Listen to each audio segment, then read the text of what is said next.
And I do believe it actually was a New Age culture that actually coined it angel numbers. And this is where I believe a lot of issues start to arise.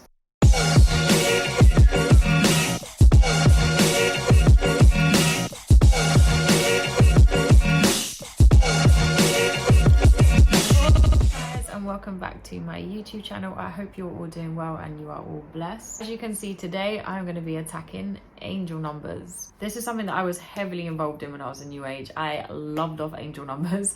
I was looking up all the time, looking up the meanings, researching the numbers. Unfortunately not researching history and where it came from, but looking into many other things, and I used it all the time.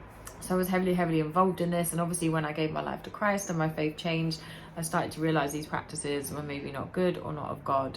So if you are interested to hear a little bit more about angel numbers, keep listening. So the history with angel numbers is not very exact. It's a little bit questionable. And the reason I say that is because some of the sources you can't 100% tell where it exactly originated from, but you can tell that it's not of God, and you can tell that it's definitely part of New Age concepts today. It speaks about that a lot when you research into that as well.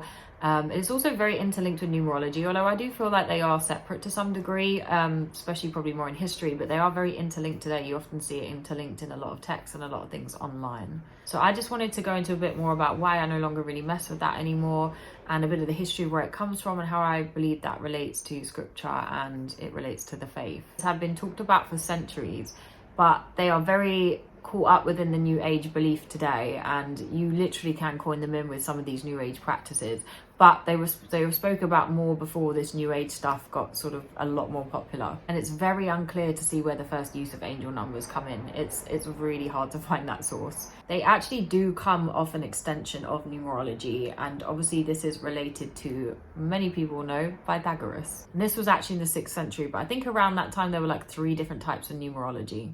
But Pythagoras is actually responsible for the most popular one and widely one used today. The worst thing for me, as well as some websites that I researched into, were trying to link Christianity to angel numbers, because the significance that the Bible puts on certain numbers.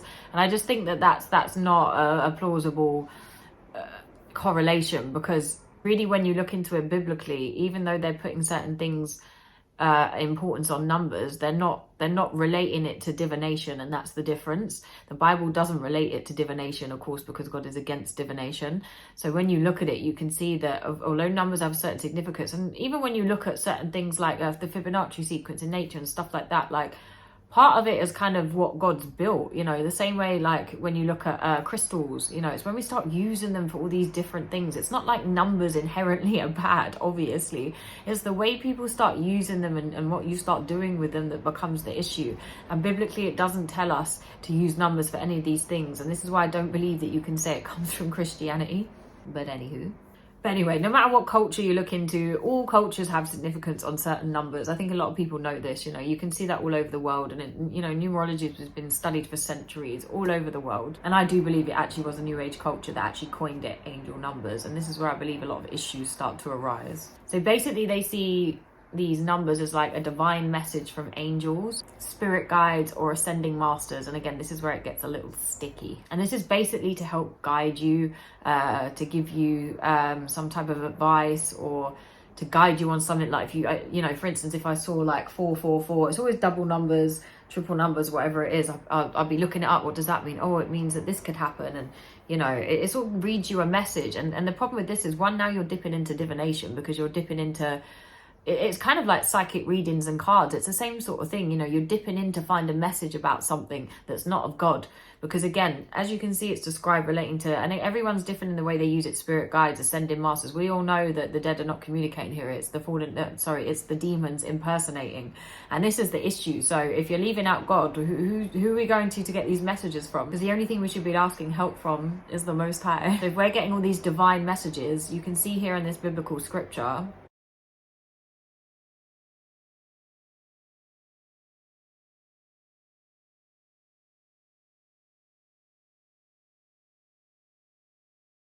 divination is categorized in with all the other type of practices that I've spoke about in other videos as being an abomination, and this is something that God warns us not to do. And like I said, numbers inherently on their own are not demonic. It's the way they're being used for divination that's the problem. And to me, that's not that different to going to a tarot card and getting advice, And I often say, like, the only angels we're communicating through that way is the fallen ones. There's no surviving original text from some of this to do with Pythagoras. That's the other issue and makes it very hard to know the exact origin. I'm pretty sure that it would have been used in ancient cultures as well, and that often means that they weren't doing things of God either. I think what Pythagoras kind of concluded was that all was a number, which means anything on this physical earth, this physical plane, can actually be described in terms of a measurement and a number. Now, there's nothing wrong with measuring things or anything like that. Like I said, it's now when it's starting to turn into divination that I believe that there's an issue. Obviously, it's not going to be demonic to learn maths. That's not what I'm saying. So after this, I think it was picked up again around the 1st century. And this is by a lady called, I might pronounce this wrong, El Dalbalia. She described a lot of numbers as like music and vibrations. She wrote about everything being in the universe being a vibration. And obviously, like we know scientifically, frequency, vibration, these things exist. And again, that is part of God's creation. But again, it's the way we start to use and manipulate these things. There's also been some very little studies to prove or disprove some of these things that she was speaking about as well. So we don't actually know if all of that is fact. Angel numbers is actually a very new term as well. Looking into research, I can't even see anywhere where it was brought in back in the day. I think it's a very, very new term that's been used. I think more beforehand it was more to do in like numerology and numbers, whereas now this term has been thrown around. And again, I think it's a way of getting people involved in things they shouldn't be. Now, this bit really made me laugh. So, upon doing a lot of research, a lot of websites refer back to Doreen Virtue. And this is another thing that said to me, okay, I'm glad I came away from angel numbers. So, a lot of the new agey kind of movement, a lot of websites keep saying that, oh, when you look into it, you'll come to the name Doreen Virtue. Now, we all know Doreen Virtue was repented and given her life to Christ and burned all her books and stopped selling all of the stuff because she wants nothing to do with it and now goes against New Age. This is why I love this, and that's why I found it so funny that her name kept popping up. And apparently, and again, I don't know how true this is, but apparently it said that she studied Pythagoras in a past life. We know that past lives, I do not believe in past lives, but this is obviously what she was doing back then as part of her practices. She published a lot of books to do with these New Age, which obviously she's since repented from. And this is another red flag to me that said, I don't think this is something of God. And one quote that I wanted to read that was, I think it was actually in the Cosmopolitan, which sort of sums up how it's seen today. And this is again what I have an issue with. So this is actually on the Cosmopolitan website. Everything you need to know about angel numbers.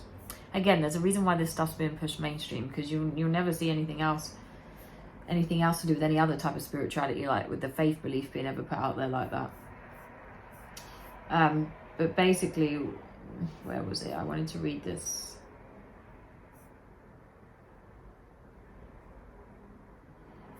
This just makes me a bit sick reading this.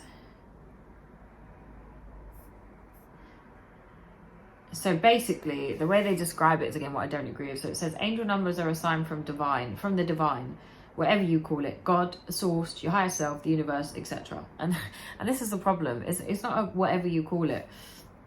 And this is my issue with it. So it's like, well, yeah, it doesn't matter who you're really searching or praying to, or looking for guidance from, whatever you call it.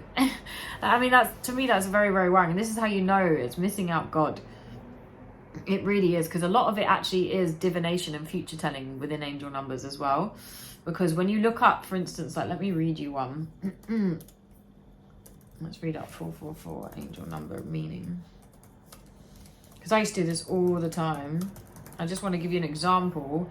So it will say something like, oh, your inner wisdom being pointing you in the right direction. It's a sign for this love, and the number suggests that, this is going to happen, and da-da-da. And this is the problem. So this is all the type of stuff that you get to come out. And to me, that also reminds me of horoscopes. It's all very interlinked. And again, you're missing out God. And this is the problem. You're going to another source. There's only one other option. You can only have one master. And if you're somebody that's doing all of this stuff, especially if you're somebody that already is sort of in the faith or believes in God, like, you can't have two masters. And doing this stuff is not of God. It comes under divination, which is spoke about as abomination, like I put in the video earlier. And this is why I warn people just to do your own research before you get involved in this. Like I've said in every video, I'm not saying to people, believe everything I say. Do your own research, and definitely pray on it and seek guidance from the Most High.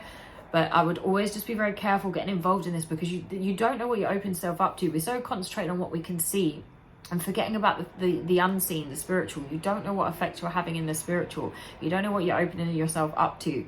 And like I said, if it's something that makes God angry, it's a sin of God, it's something we do obviously want to make sure that we're not getting involved in or being misled. Because a lot of people do not have bad intentions that do this. I didn't when I was in it. I was just naive to the fact that, you know, it wasn't what I thought it was. But this is why I say to people, just always make sure you research and check and really, really pray and discern on it before you get involved in any of these things. Because I think the more you look into the way it's written about, the history of things, and what it's being used for. Like I said, you can't say that inherently numbers are demonic, because they're not. It's the way it's being used in these actual practices that is the problem. It's the same way, like I've said, sage itself is not demonic. You know, you can take sage as an extract and it's good for your health. But once you start burning it for spiritual reason, all this is when you start moving into different territory. And this is where we need to be careful.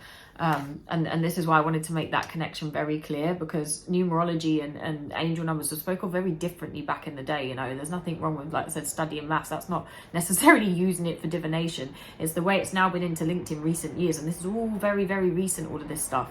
You know, this term angel numbers wasn't even around back then from what I can find. So, you know, and it's certainly not very documented at all. So this is how you know that it's something that they've spun into, and this is how you can tell, like, if something's going this mainstream in end times, it's not because the truth is coming out, it's because it's more deception, because they're going to push as much deception as they can. And a lot of people, like I've said before, in the Western world aren't going to buy into a lot of stuff, but by putting it across like this, people are lapping it up. You know, it's all over websites, it's in magazines. You know, do you really think they're going to be putting the truth in Cosmopolitan? Definitely not. Not when it comes to spiritual stuff anyway. So yeah, we just need to be thinking about, why is this stuff getting pushed? What's the real agenda behind this? That's something that I always really think about, because even when I was in New Age, I just start thinking, like, why is people like Joe Dispenza, you know, being allowed a following like that? What's going on? Like, and I did start to question it, and I started thinking, oh, maybe the truth's just coming out. But I realized later on, obviously, it was deception. But yeah, definitely look into it. Definitely look into the history of these practices. I hope that was helpful, and I hope it just makes people understand personally why I've come out of this and why I kind of speak out against it. But yeah, I hope everyone is doing well. I hope you are blessed, and I hope to see you in my next video. Bye.